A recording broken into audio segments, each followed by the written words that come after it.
Hey, everybody, welcome to another episode of Unstoppable. This is the Unstoppable Podcast.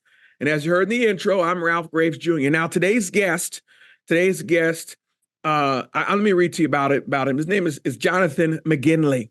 And I'm going to read his bio because I want to get it right. Jonathan is the go-to guy when it comes to helping young professional men live intentionally. He successfully left the corporate world and launched his own men's coaching business where he has helped multiple young men create the lives they want and live a story of significance. Oh, fellas, this is for you. Ladies, if you got a man in your life, go get him. These men have recognized their priorities, doubled their business revenue, lost dozens of pounds, formed new habits, transformed their lives. Now, like me, he's a part of the Maxwell Leadership Certified team. He implements strategies and systems used by thousands of the most successful coaches, leaders, and trainers all over the world. He is the host of his own podcast called the Intentional Man Podcast. It's a podcast that inspires and equips men to live lives of intentionality and grow to their full potential. As a coach, he can help any young professional man who struggles with passivity, that's an enemy, to experience the incredible joy of finding and pursuing their purpose through utilizing his coaching and tools on intentional living. Did I read it right, brother? Welcome to the show, brother Jonathan McGinley. Yes, sir. Thank you, Ralph. I'm excited to be here, man. See if I can live up to that bio, man. I don't even remember, putting that together. That makes me sound bigger than I am. Well, that's you, brother. And I thank you for offering all of this, man. And I thank you for being who you are. Let's jump right into it about young men living intentionally. Yes. Such a need for this today, man. Talk to me about it. Where did you find? Before I even start asking questions, I guess my first question is, what led you to start coaching in this area? Yeah. Well, we can do the long version or the short version, but pretty much. I found myself. I grew up in the church. I was doing some ministry things. That was usually my passion. Yeah. But I was working in marketing. Kind of got into that after college. And wasn't super passionate about it, was just kind of doing the thing to make money, to pay the bills, and just found myself just in a season where I was just coasting, just waking up, doing the same thing. You go to work, so it's a job that I don't love, kind of go home, maybe watch a sports game, hang out with some friends, whatever. It wasn't a bad life. It was a fine life. Right. But just felt like I was kind of going through the motions. And then it was actually through I went through a really tough divorce in 2020. I was married for 5 years, and we can dive into any of that if you want to. But it was through that, in the season of separation, where I had no control over the situation. So I was like, I got to work on myself. I got to just become the best man I can be. And that's really when I started making the switch to living proactively instead of reactively. Sure. To living intentionally instead of just going through the motions, and actually really having a vision and saying, how can I get there, and actually taking steps to do it. So that was kind of the turning point. A lot of defining moments, things in between there, but it was really that difficult season that sent me down this path where I was like, man, I got to make a change. I got to attack the day, have a plan for the day, have a bigger vision for my life, and pursue it intentionally. Let me ask you this, man. Why, I don't know if you can see, you're looking right at me. You see that man over my right shoulder, which is probably your left shoulder. See that picture of that man? I do. Yes, that's my father going on to glory to be with the Lord. If you're watching this on YouTube, wherever you're watching, there's a picture of my dad on one shoulder. Somehow my son's on the other. I didn't do this intentionally. It's just crazy. But that man that generation they didn't have to have anyone tell them to show them how to live intentionally, did they? Like no one gave my father a class on how to be an intentional man. What happened? What's the shift in our generations? Like, it's a shift that I know there's a need for it. So talk to me where this need, or why this need for young men and middle-aged men today. Yeah, I think that's a great question. One I'm still digging into, trying to discover all the time when I work with guys. But, one thing that I've seen the most is, as men, we have this constant search for validation, right? Okay. Like, we want to know, are we a man? Do we have what it takes? Are we enough? And I think a lot of times that question is not answered. Whether it's when you're growing up and you don't get that affirmation from your father, that's not my story. But a lot of times that is the hurt, is that they don't get that. And so we search for validation in different places. And usually it comes in two different ways. You either try to become the achiever, work really hard, and, achieve and achieve and achieve and try to get your validation that way. Or if you don't believe that you're enough, if you don't believe you have what it takes, sometimes it's easier to just play it safe, to not take risks, to not go after big things, and to just kind of take it easy. And you're like, okay, if I don't take any risks, if I kind of get in this job that's okay and it's safe, then no one's going to find out if I have what it takes or not. And I can kind of just get in this season of coasting. So honestly, I think there's a lot of symptoms that come from this where it plays out in different ways. But I think a lot of times the root of it is, where am I finding my validation? Do I believe I have self-worth? Do I have confidence? A lot of these are big questions that come up with men when you really dig deep under the layers. Yeah. Yeah. Now, you said you grew up in church. I did. Christian church? Yes. Yeah. Okay. My dad's a pastor, still going. So I was a PK.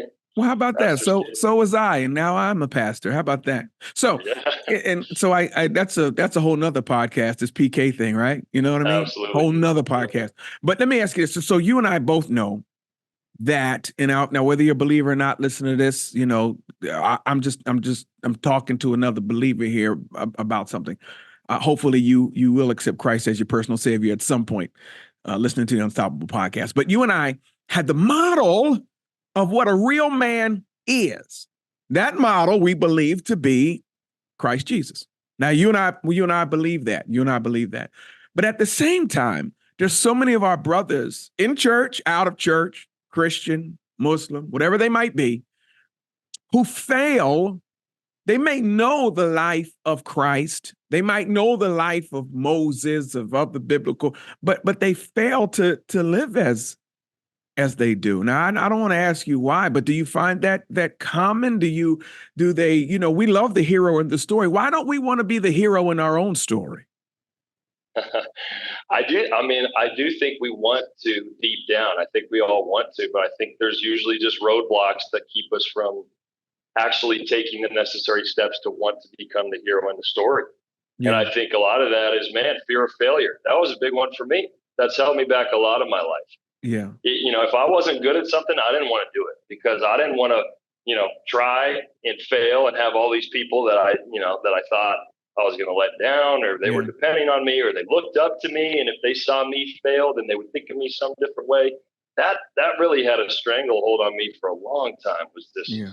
Man, I do want to be the hero in my own story, but I'm afraid that I may fall flat. And I think a lot of guys fall into that trap. All right, I'm coming to you. I need a coach. Now, you and I know, you and I know that failure is part of the process. Failure is good. There's no thing for me anyway. Now I'm 55 now, soon to be 56, lived a long time. Every failure has blessed me. Now I know that, but I'm coming to you. I'm a young man. I'm afraid of failure. Coach, I need you. I would try to start this business. I would ask for her hand in marriage. I would, in these different, but I'm afraid to fail. Tell me how to deal with that fear. What would you tell me about dealing with that fear? Yeah, the biggest part for me is you just got to change your relationship to fear. Yeah. Into the fear of failure. Because I think a lot of times we think that we can't do anything until that fear is just gone. Mm-hmm. But I don't think that's necessarily the truth. I think fear is typically, it's going to be there. It's what are you going to do in relationship to that fear? So what I try to do is help break it down to be smaller for these guys. Okay. Usually when we're afraid, it's because things are too big, they're too vague. This seems so impossible. I don't know where to begin. And so it just seems, this is really hard. What I like to do is we set goals in our discomfort zone, right? A good stretch goal. You set something that's a big vision. That's where we want it to be. Not where it's crazy, where it's not attainable at all, but something that's going to stretch. But then you have to be able to take that goal and break it down into smaller steps that are in your comfort zone. And I think that's where a lot of times we don't even take the first steps because it still feels This is uncomfortable. This is scary. This is huge. I was just talking to a guy today about this. I was like, man, this just feels massive to you, but just tell me, what are the first couple steps? Yeah. And once you get some momentum and you start moving, I think that's one of the biggest things for me to overcome this was break it down into things I feel comfortable doing. You start doing those, you start to grow in confidence as you start to do these things.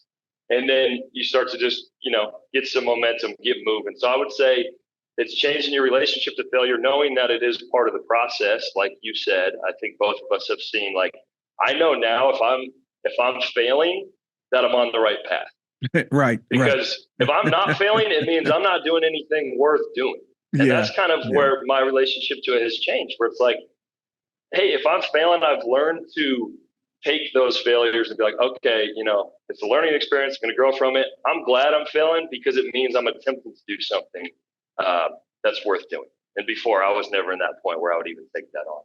Coach, that's good stuff, Coach. Coach, you're talking the truth, Coach. It's Coach Jonathan McGinley, everybody. Let's go. The intentional man. And I know, man, listen, you got a lot of young men, and I don't know if you have any older guys coming to you, man, but that failure piece is a huge piece. And I like what you said, man. If you're not failing, you're not really trying. You're not really living. Listen, our greatest stories come from what? Failure. And overcoming failure and going through difficulties and adversity. They make the greatest stories. They make young men into fathers and grandfathers of lore, of legend. And so yes, they do. Yeah. One of the greatest things I actually heard in this area comes from a guy named Colin O'Brady. He's set a bunch of world records, climbed mountains, done all these things, amazing, incredible feats. But he talks about how he views it on life on kind of a scale of 1 to 10. Okay. Where 10s are the highest of highs. These are the moments where for him, it was like, I was on the top of Mount Everest. When I got married, when I had a kid, like the highest of high moments. And then you got the 1s, the 2s and 3s. These are the difficulties, the things that are really hard in life. You go through a divorce, you go through pain, you go, different things. Most people live in the zones from 4 to 6. Which is what he calls the zone of just comfortable complacency.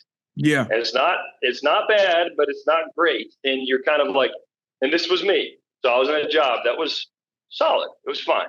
I was with good friends. And it was just day after day. I'm not going to do anything too risky where I could experience a 1 or 2 or 3. I'm just going to stay in this 5. Yeah. But he said, in order to experience those 7, 9s, 10s, you have to typically be able to open yourself up to the 1s and the 2s and the 3s. It's not that we get our 9s and 10s. We get those because we allow ourselves to go through the pain and the struggle and the difficulties. Like for me, I would never wish a divorce on anybody. That was one of the hardest things I've ever gone through. But ultimately, like, that's what got me into coaching. That's what got me into living a more intentional lifestyle. And so now I'm like, I learned to embrace the 1s and the 2s and the 3s in life because I know those will then open myself up to experience the 8s and the 9s and the 10s. And that's what I want, man. Yeah. To experience your dreams, your goals, everything that you were created for. You're not going to get there if you just hit a 5 every single day. You have to be willing to open yourself up to maybe experience some failure, to maybe experience some pain. But if you do, that opens up the possibilities of the 8s, 9s, and 10s. Yeah. Let me talk about your divorce. I'm not going to dive into it. I don't, audience. That's fine. Yeah. But let me ask you this. You said it led to you to really developing this intentional man. Do you think if you were an intentional man or you not being an intentional man aided in your divorce or caused the divorce because you weren't an intentional man at the time? That's a tough question. There's obviously 2 sides to every relationship. So what I've tried to do is just take the approach of what did I do to contribute to this? Right. What can I learn from this? Because whether, it doesn't matter what happened. There's 2 parts of every relationship. And so that's what I've looked at it from that perspective, is I tried to just say, what could I have done better? Where did I go wrong? And how could I grow from this? And then just, prayed for her and hope it was kind of the same process going on there. But I would say, yes, I mean, there definitely was a lot of that where I realized, so here's the piece where I was missing. Mm-hmm. I was loving, committed, really like what was modeled to me was to serve, to be there. So I gave a lot of time, energy, attention, helped around the house, that was what I thought was being a great man, which I think in a lot of ways is. Right. Those are good things. I think the piece that I was missing was this intentionality piece of actually having a vision for the marriage. So say you want a Christ-centered marriage. Like me and you both believe that's an integral part of marriage. So sure, I would say, yes, I want a God-centered marriage. But then I didn't actually have a vision and play that out of how do I want to actually kind of help make that happen? yeah. It was like, I'm going to have my relationship with God. She's going to have hers. We're going to go to church. We got a God-centered marriage. Yeah. But in all reality, for me, like next time around, it's like, man, I want this. So like, I'm going to schedule time this week where we're going to sit down. We're going to talk about the Lord and what he's doing in our lives. Yeah. We're going to have times where we pray together. We're going to have times where we dig into scripture. Those are the ways where it's like, I am intentionally thinking about the outcome of having this. And now I'm going to go ahead and like put some steps in place and make sure that as a man that I'm helping lead in that. And I think those are the pieces that I missed, where it was like, here's the vision that we developed together, and I'm going to just make sure I help keep us on track and do that. I think a lot of it was just reacting to the situation. So you mean to tell me that an intentional man has more than just a vision? You mean to tell me an intentional man not only has a vision, but must have a plan that he has to apply in order to see the vision come to fruition? That's what you're telling me. That is exactly what I'm saying. I'm loving it. I'm loving it, Coach. There's a quote. Coach. If you don't have a plan, then you plan to fail. I love it, Coach. So, Coach, you mean to tell me that I want to buy this big old beautiful house? I want to do the things I need to. I got a vision of that. But if I refuse to go get my credit straight, I'm not an intentional man. If I refuse to save the money that I need to save, if I refuse to do the jobs that need to be done, I'm not intentional. And I think you hit the nail on the head when we just slightly talking about your marriage. And I wanted to see if you would go there, and you did go there. I've been told a long time ago, a real man accepts responsibility. He accepts his part in something that worked or something that didn't work. He looks at it and says, okay, you know what? It wasn't all their fault. I was a little lacking that and slacking that, man. So I think when we talk about being intentional male, tell me if I'm wrong.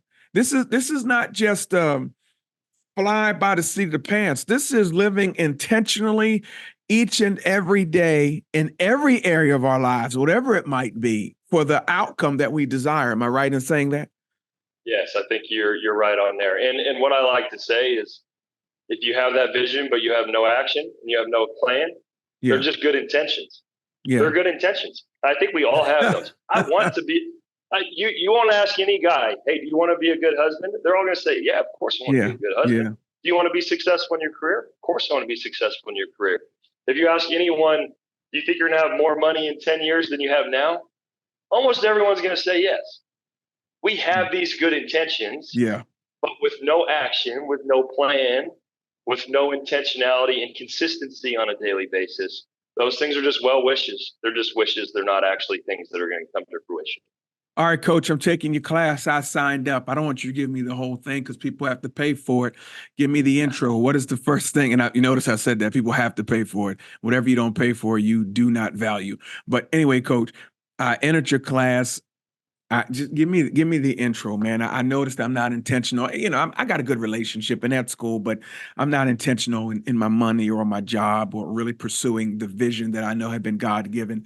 How do we get started? What's the first thing you say to a guy like me? Now, I'm 25. I've been married 2 years. Talk to me.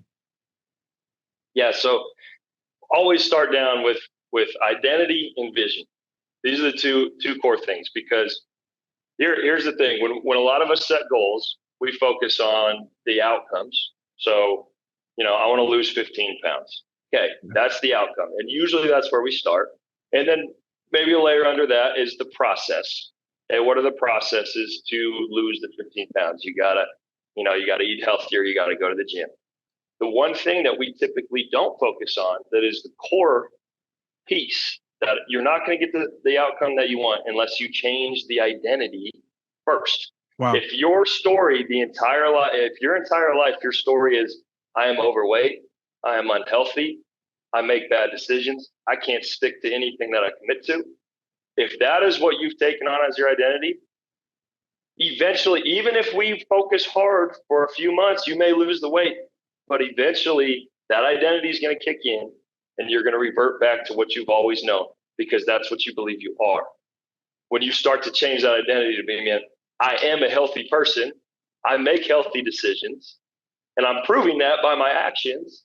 Just by hiring me as a coach, you're saying, I am investing in my health, or I'm investing in my life. I'm investing in my intentionality. I'm like, there you go, man. You are a healthy person just by hiring somebody as a coach.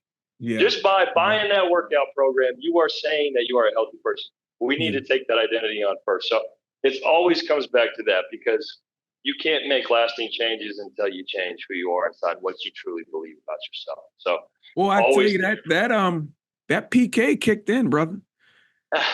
that PK kicked in. You know why? Because what you said, you know what I heard, don't you? As a man thinketh, so is he. That's what I heard.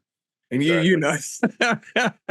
But it's the truth. But it's a sound principle. And man, we hear it, but when you really broke it down like that, you have to start thinking, I am healthy, and you'll stay on that journey. And I love that.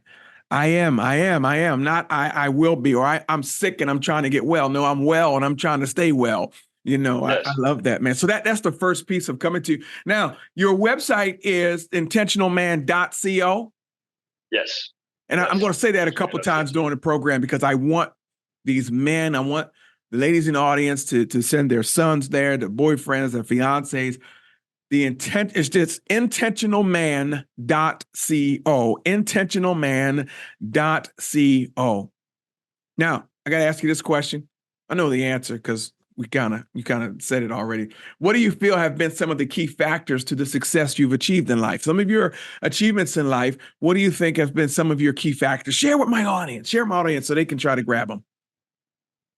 Yeah, definitely. I mean, first, I'm a man of faith. So I always, my story has been, you just look back and you see God all over it. So first of all, it's just been the grace of God and him leading and directing my life in a more kind of practical way for everybody. It's consistently being intentional. And obviously intentional has been our buzzword, but it's the consistency that's key. And so I think actually changing my mindset from I'm getting up and I'm going through the day and whatever comes at me, then I'll react to it and go from there instead of I'm going to have a plan for the day. I'm going to have a vision for the day. I'm going to know the things that I'm trying to do and the person that I'm trying to be. There's two parts to it. You want to make sure it's not just tasks. Sure. It's also how am I showing up? How am I encouraging people? How am I, investing in relationships? But that has been the biggest change for me. Sunday planning session where I literally lay out the week. I schedule my time now before I even hit the week based on my priorities, based on the things that are supposed to be there. And so I have a game plan going into the week. And then every night I have a review. And in my Intentional Man Planner, which I just developed, it's on Amazon, you're reflecting on 6 key areas of your life, your mission, your integrity, purity, stewardship, your attitude. Yeah. And so you're reflecting on these, kind of reflecting on the day, how it went, what went well, what could I have done better? And then you're planning the next day. Honestly, just those habits alone are huge. You have an Intentional Man Planner. Intentional Man Planner. Where can we get it? I do. Yeah, it's on Amazon.com. Yeah, if you just search Intentional Man Planner. It just came out in January, so it's fresh, but it really helps you in terms of hitting your goals in a practical way, but also like sticking to who you want to be as a man. And so you had said something. You said something earlier where you said, even though we write down the tasks, and I had to make this shift. It's not that we're task oriented. How can we make that shift? Now, I wrote down my task. It's Sunday night. I'm doing what Coach told me to do, and I just see a bunch of tasks for the week.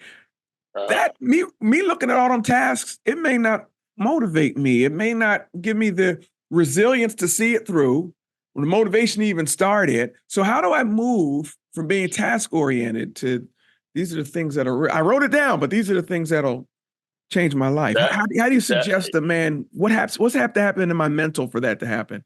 that's actually a really great question. And one of the biggest shifts for me is asking myself the question, who do I want to be instead of just what do I want to do? And Ah, what I mean by that, who do I want to be today? How do I want to show up? And so I've tried to develop the habit.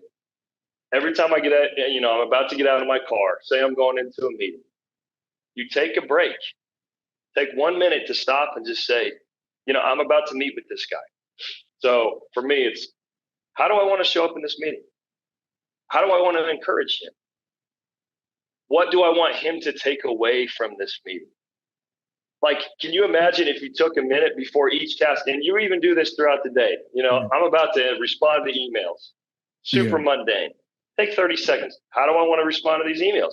What do I want my tone to be? What's my intentionality in this moment? If we take these little breaks throughout the day and focus on who we want to be, the impact that we want to have, I think that's really what brings life, man. It's what brings joy. It's what, when I can leave a meeting being like, that guy is inspired, he's equipped, yeah, his life vision is now bigger because of that meeting. That feels so much better than getting around and talking about sports for an hour. I yeah, could do that all day long. I love sports, but yeah. it's like when I come away from a meeting knowing that I did that, this guy is now dreaming bigger. This guy is now, encouraged and ready to take on the day. That's a game changer for me, man. Man, I listen, I love it. I love what you just said. And I don't know if any of my listeners ever thought about it. How do I want to be viewed on the other end of this email? Man, that's something else. Like, how do I want to show up today? I love that. I love that. Full transparency. I just came from a meeting. Of course, I got there on time and whatnot, but of course I showed up as Ralph Graves, but I didn't have in the back of my mind, how do I want to be seen and viewed after I leave this meeting? Am I a person of value, person that's worth inviting to meetings like this? We pray God open up the door, give us an open door, and then we don't show up our best selves. Exactly. Well, Man, and that's good stuff, yeah, man. Yeah. I think it's huge. And I think a lot of burnout comes from not taking little resets throughout the day, and you just plow from one thing into the next. And it's just, straight from emails, straight into this meeting, straight into, trying to put together this proposal, whatever it is, instead of taking the time to breathe and set your intention for the next activity. And then asking yourself that question, how do I want to show up? Yeah. Who do I want to be? How can I make the biggest impact? Reconnecting with what's important to you. My mission is to inspire and equip men to overcome passivity and live a life of generational significance. That's what I feel like I'm called to do. I So love it. if I I love can it. take on that before a meeting, I'm like, man, I just lived in line with my mission, in line with my purpose today.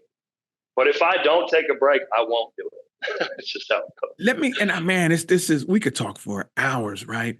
How important is it? Because you just rattled off your mission statement. And when I ask men and when I ask women too, if they have a mission statement, or if I talk to churches or companies, very few of them even know the mission statement. Do you think a personal mission statement is what every intentional man should have? I do you believe that? Do you believe that to be true? Yeah, I personally love it, believe in it. It guides me on a daily basis. I think whether it's I would say yes, encourage a mission statement. But beyond that, the most important thing is clarity. Yeah. Clarity on who you are, Yeah. who you want to be, and where you want to go, and the impact and the legacy that you want to leave. For whatever reason, I think about my legacy a lot of like the end of my life. What do I want to be said? And that Yeah. drives me. I think about it more than a lot of people, but Yeah. that's a big deal to me. But I think that brings so much power when you know your purpose and you know what brings you life, you know the impact that you want to have, whether that's in a personal mission statement, whether that's through core values, something that brings clarity to who you want to be and the impact that you want to have is a game changer. I know why you think about the legacy you leave. Because our Father, which art in heaven, had put that in your heart and in our hearts, because we understand that we're going to leave here. And we're going to leave here. And let me be honest with you, nobody's really going to remember the gifts and the material things we gave them. Now, I'm telling you, as a big brother that's 55, right? I got more time behind me than I got in front of me, right? If God is good to me, I'm 85, 30 more years, I'm 85. And so, and I believe that that is really placed in your heart. And if more men and women really would understand that the legacy you leave is more important than any material thing you leave behind. It's your legacy that can create generational wealth. Like when people think of you, when your offspring starts thinking about you and they start, rest of us call you Coach Jonathan, they're going to call you Dad and Papa. Are you going to leave them a legacy of, and are the men coming out of you, will they be intentional men? And if they're an intentional man, in every area of their life, they're going to prosper, man. I salute you for doing what you're doing, man. I mean, you challenged me today about really asking the question, when I show up, and I hope you listeners are listening, at your job, if you're at a factory, at a machine, if you're at a desk, how did you show up today? Maybe you didn't show up right today. Maybe you'll show up right tomorrow. How do you want to be remembered? How is your best representative always at the forefront? Coach, man, I got to ask you about two more questions, and I'm going to let you go, man, because people need Love you. it. People need you out here, man. You've had some of the biggest challenges, right? Talked about challenges. What are some of the challenges that might get in the way of someone reaching their full potential? I'm talking about inner challenges. We talked about fear. Could it be distractions? Could it be what are some of the challenges that most men have to overcome besides fear? Yes. Yep. That's a great question. There's a lot of them. I think that I see. Obviously, distraction is a big one. One thing I wanted to bring up, and it goes right in line with what we were just talking about, what you just asked me now. I think the challenge is the self-talk, watching your self-talk, learning how to not beat yourself up when you make mistakes. This is a big one. Wow. Because I think when you start to get into this where you're trying to grow and you're trying to be better and you're trying to achieve, it's great. We want to be in that zone. But sometimes when we fall short, what's the voice that's in your ear? Is it instantly, man, you screwed up again? You never stick to your commitments. You never do this. You never do that.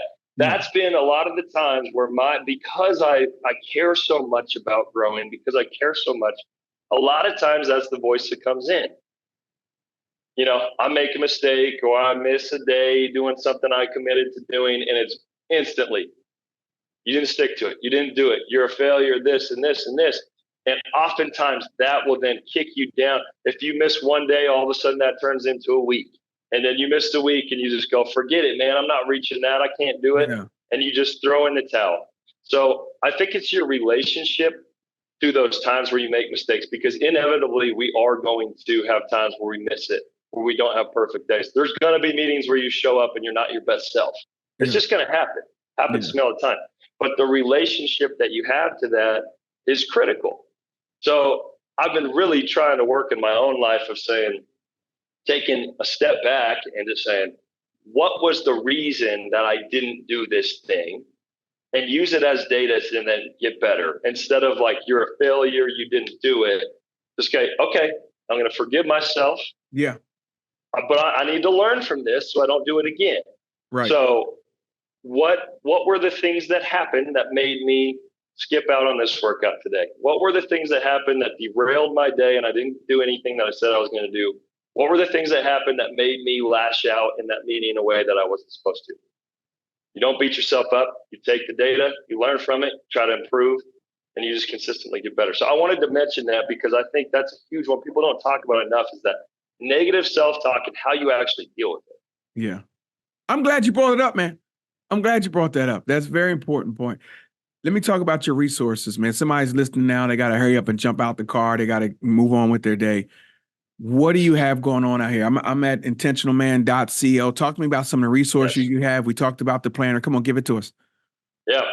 Well, the first thing, so with Intentional Man, so I have a monthly membership, and I created this because one of the keys to growing and being consistent with who you want to be, the man you want to be, is to be surrounded by other like-minded men who are motivated, who are getting after it too.